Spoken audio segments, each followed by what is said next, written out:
Hey guys, Artosis here, bringing you the new season of the CNSL. This is going to be CNSL Season 6, the CasterMuse Narak StarLeague. This is one of my favorite tournaments. I know you guys have really enjoyed it in the past as well. And we are starting off here with the first group that has been played. This tournament literally just started. This is Group B. And in this group, you can see that we have ZeLoT, who is right over here. We have RushGoon, who's going to be his first opponent. This is a Chinese Terran player, one of the best Terran players from China. And then we're also going to have Ridesky and Jitter. I don't have a lot to say about Jitter. I'll explain about Ridesky a lot more when we're in his first match. But yeah, this is all going to be for the round of 32. Just best of ones, right? So there's going to be 5 games total in this group. Top 2 advance, bottom 2 going to be eliminated. So yeah, this is very exciting that this tournament is starting up once again. It's definitely been a mainstay on this channel. For those of you who don't understand exactly what it is, it's basically a Star League. These are almost all pro gamers. Well, I would say that they are all pro gamers, although there are some Chinese pro gamers, and then also maybe a few top amateurs that haven't been in a Star League yet, and DeWalt is playing this season as well, right? So it's basically the very best players that haven't qualified for ASL in the previous ASL season, right? So that's what it is. So like, for instance, you're not going to see Soma in here, but you are going to see some amazing players, right? Like, we have unbelievably strong players last season. You know, if you watch that, like, Scan ended up winning it. ZeLoT was one of our big performers. He's actually in it again. Stork did very well, right? There's a lot of really big names. There's always big names that don't qualify since ASL has so few slots. So anyways, taking a look at this first game, it is a best one, like I mentioned, between ZeLoT and RushGoon. ZeLoT has to be favored here. ZeLoT is one of the stronger players in the tournament, in my opinion, and he did very well in the CNSL Season 5. It looks like he's going for a pretty standard 2 hatchery play, and RushGoon has actually been pretty darn greedy here. He's gone for a command center first. So the command center first is going to basically just kind of put him ahead. Like, this is just an excellent build, and with the speed of the gas, it really looks like we're going to end up seeing a mech build, most likely. Like, it could be something like a Valkyrie Rush, but in my opinion, this looks much more like a mech build coming out of RushGoon, which I actually think would be an excellent choice here against ZeLoT. ZeLoT is a very aggressive Zerg. He's extremely good at Mutalisk Micro. He's probably the best Guardian Rusher in the world. And a lot of that I just said is not particularly good against mech, right? You get mass range Goliaths, and there's not a lot the Mutas can do. Well, there actually is a lot, but harassment-wise, not as much. It's more counterattack potential. Anyways, we have a Ling just kind of searching the edges. He wants to make sure nothing's getting, like, floated in or no hiding SCV, that type of thing. SCV scout coming over. ZeLoT looks like he'll probably deny this from getting in his main base, but you're just going to assume that it is a 2-hatch. Oh, my God. Oh, my God. Look, he's denying the very late scout. So this is kind of greedy from RushGoon not to scout until now. And that right there, my friends, is a Hydralisk Den, which means we're going to have a 2-hatch lurker opening, which is actually, like, I talk a lot about how it's not that good a build. Like, you should be able to beat it most of the time. It's like a negative win rate against Terran, but it's still a good build to mix in. Like, it should be in your repertoire occasionally. But specifically against mech, it can be very hard to hold on against because you don't get academies. You do get turrets, but it's a little bit hard, right? Because you're going to have to just straight up fight with your Goliaths with the turrets. Also, in general, these lurker builds are pretty good against wall-ins because if you don't know it's coming, you're going to lose your whole wall. If you do know it's coming, you can build your bunkers in front of the wall and try to hold it, but that will choke up circulation of things like SCVs and Marines going out to help defend. So, honestly, this build, like, I feel like ZeLoT maybe didn't necessarily know that it would be mech, although that seems to be kind of popular amongst Chinese Terrans to go command center first into mech. I have seen it from them a few times. But yeah, I think he's caught a build that could be very good here. Now, we'll see if we get some turrets up at the front, because that, I think, is going to be what ends up deciding how this goes. If you have vision of the lurkers, you can kill them. If you don't, you cannot. Pretty simple, pretty straightforward. Now, basically no units have been started. This is not good. What is he doing? Why is he waiting on those units? I'm actually really confused. Okay, there we go. There we go. Gets the range upgrade going as well. I mean, all this is in enough time, right? Like, he's starting his turrets for Mutalisks, but he doesn't know that it's Lurker. This is a big issue. He does have a couple turrets going up at the natural, but this whole front area, there's going to be no way to save it. Like, you can't build a turret while being attacked by Lurkers. And the turret vision and Lurker range are about the same. I think they are exactly the same, but I'm not 100% sure on that. But yeah, this is going to be bad. Oh my God. RushGoon in a lot of trouble here. He does have some Goliaths. Tries to pull his Marines back. Maybe he can kill a little bit of this. Look at this. Dies on that turret. You're going to have to lift off the command center. The command center not going to live. He has +1 going. He has range going. He does get another turret up. Okay, this turret is still alive, so that's a big deal. 4 Goliaths only, though. The Lurkers just run up, and they're going to be able to nuke this turret in a matter of seconds. There is another turret here, but no vision of those 2 Lurkers at least, and they're blocking anything from coming up here. Oh, man, it looks like this first game may be an extremely fast one. ZeLoT is just breaking through at the moment. A very risky strategy, but one that is absolutely paying off. Look at this. He just gets it before it gets the burrow at his mineral line. Very important moment there. We have no detection in this front area. This is actually kind of getting a little bit interesting, right? We have 2 Lurkers blocking, only 1 out here. Obviously, the economy has been hurt a lot for RushGoon. So he's actually on like pretty similar workers to ZeLoT, but ZeLoT has 4 more Lurkers here, man. No detection to speak of. We don't even have the eBay coming up. I think he's just trying to produce as many units as possible. But as the Lurkers run in, like, you can't see them. And obviously, 3 Goliaths not going to beat this many Lurkers regardless. He runs up to the missile turret now, and it looks like ZeLoT's going to be able to kill everything off. A very fast and furious start to the CNSL Season 6. It does look like ZeLoT is about to just take this victory. RushGoon, I think he had a strong build, but GG, ZeLoT wins the first game.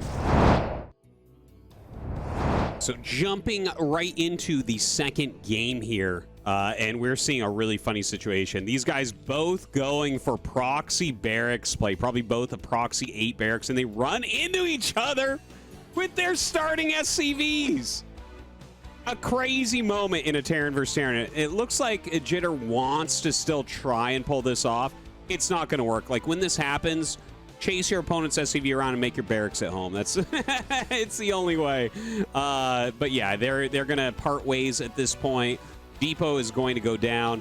A funny opener, a very fast opener here in this matchup. Let me introduce these players a little bit, right? We just saw in that very fast game ZeLoT going up against RushGoon. I think those are 2 names you're pretty familiar with.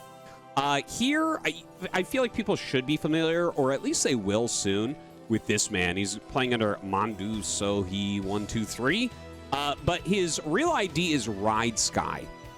Ridesky is very oftentimes top 10 on the ladder. He has been one of the top amateur Terran players. Amateur meaning hasn't been in a StarLeague yet, right? He hasn't actually made it to ASL as of yet, but he's been one of the strongest Terran players that hasn't done that for a long time. He's considered like around Scan level. For those of you who watch his channel, I know you see a lot of Scan. So he's incredibly, incredibly strong. Gets very deep in tournaments like the CNSL, but still struggling to make it in. This guy I don't know very well. I'm going to call him Jitter. His name looks like it's probably spelled Jiter, but Jitter, like, as far as I know, he was like a B-teamer back in the Kespa days. I think he was actually recruited by Eastro or something, but I don't think he has any, like, big games that he's played.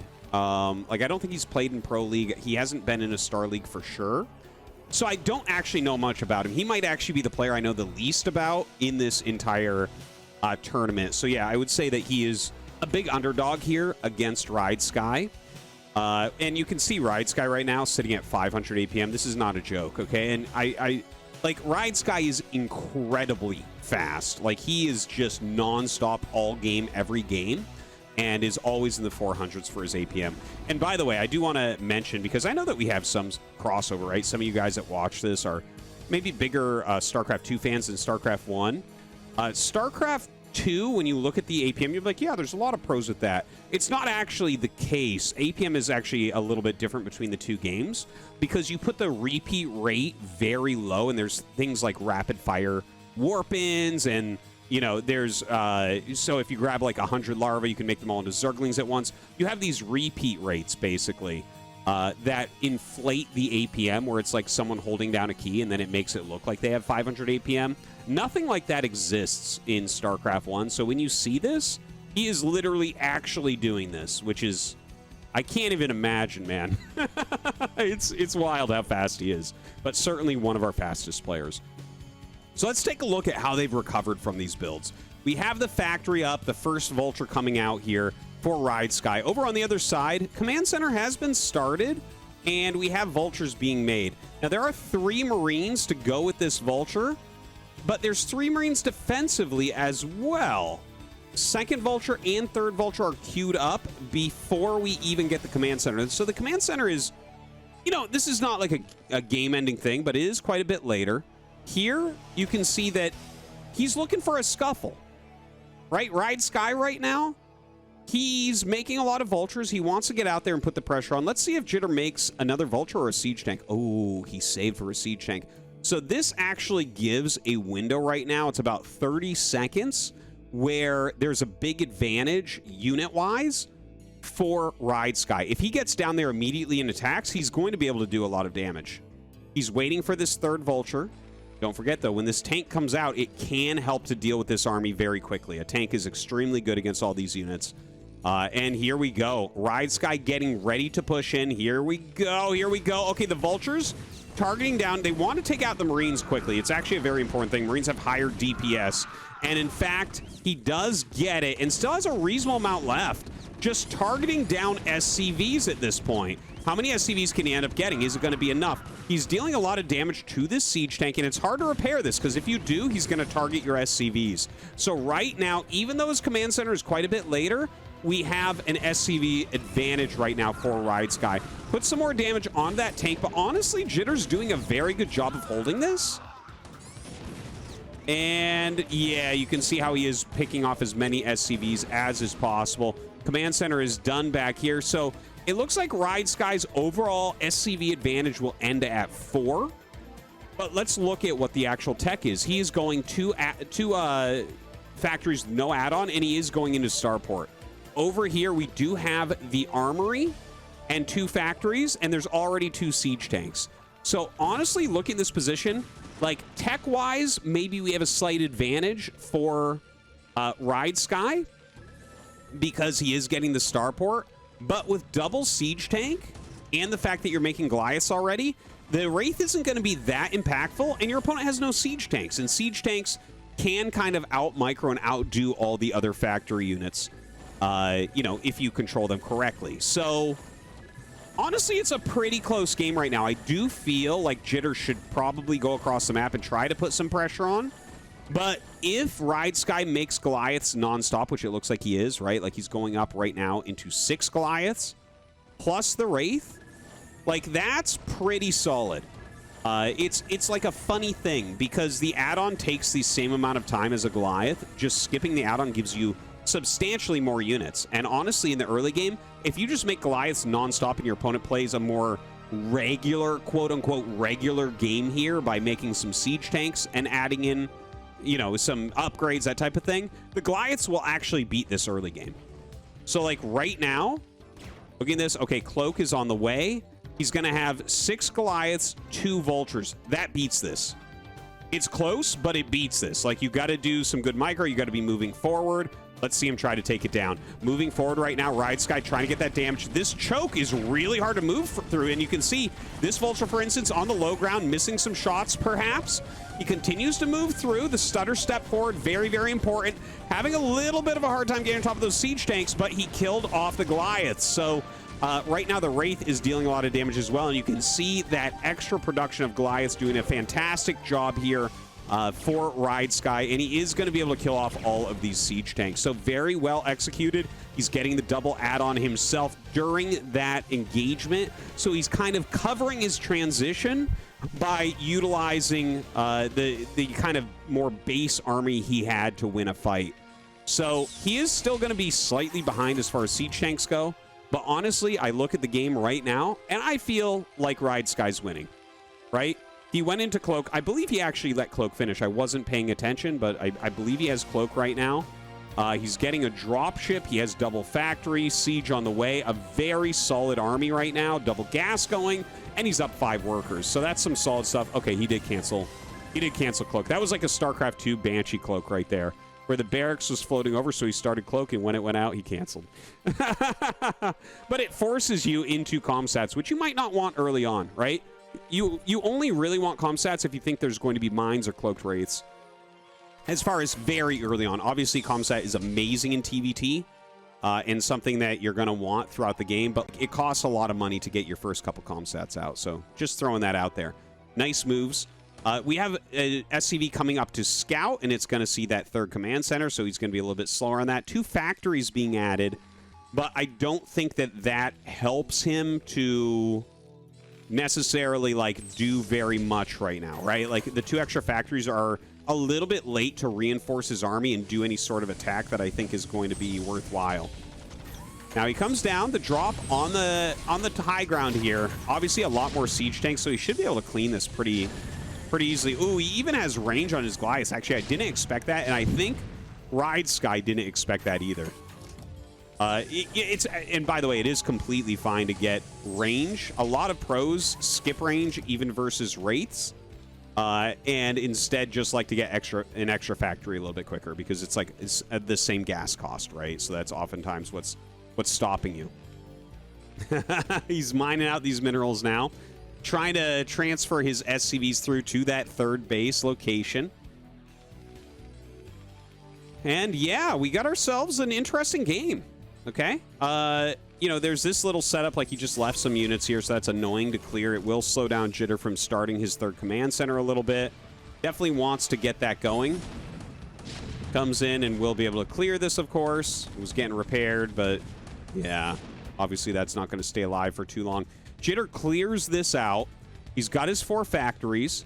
Hasn't started +1 yet. We'll try to keep an eye on that. Looking back over here, you can see +1 is already started. You want to start +1 around 8 minutes generally, and another good metric could be like around the same time as your 3rd base, just so that you're on point to get +2 vehicle weapons, which, you know, obviously makes siege tanks 2-shot other siege tanks, that's like the big game-changing upgrade in Terran vs. Terran.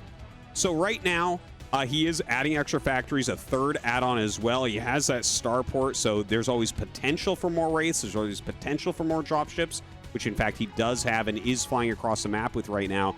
And he'll actually spot with this the incoming attack. The ranged Goliaths are going to be able to pick this off, it looks like. So that's a great catch for Jitter, but just like that's actually a reasonable sacrifice because he can now get in position and save this base. Right, he would not have been able to. This attack was coming up, and he was completely blind to it. So I think Jitter, actually, even though he catches that, probably not super happy with this. And by the way, oh my god, there's only that 1 Goliath. If he had targeted that, these wraiths would force the siege tanks back.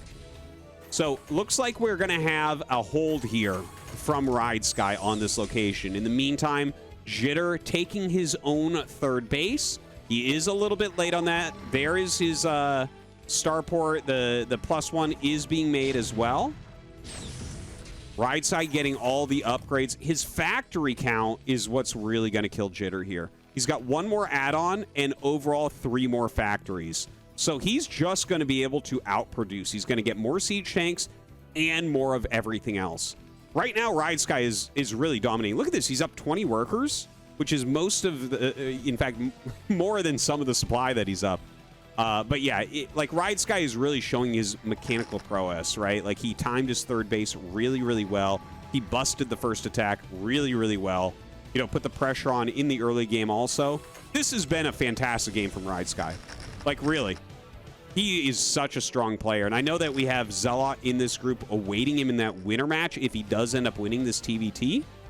But, you know, I could see Ridesky actually just taking that down as well. Like, he is of the level that he can absolutely beat ZeLoT in a best-of-one. But, of course, ZeLoT, a dangerous best-of-one player as well. Little vulture run-by to the third base of Jitter. Ooh, that's going to hurt an already behind economy. He hasn't mined out these minerals yet, but oh, man. Bringing up some more units, trying to attack with his SCVs as well. And it will get cleaned up, but yeah, look at this difference. A 22 SCV advantage right now for his opponent. The macro coming out of Ridesky is fearsome. Look at his supply just shooting up right now. His economy is so strong. He does get his second armory. He has the science facility, so he can get 2-1 going.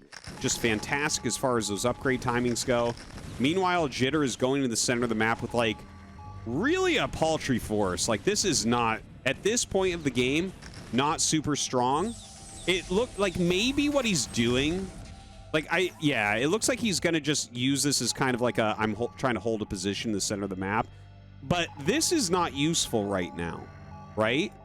This makes me scared for Jitter. These are really out of position. Like, either you attack with them or you back them up, and he can't really do either at the moment. You see a big army for Ridesky moving across the other side of the map. How do you stop this when most of your siege tanks are right here? You have another group here which isn't doing very much. Yeah, man, I'm kind of digging this move right now that we have from Ridesky. Look at this, one siege tank in a defensive spot. He's going to be able to move through, blow that up right away, moving siege tanks towards that third base location as well.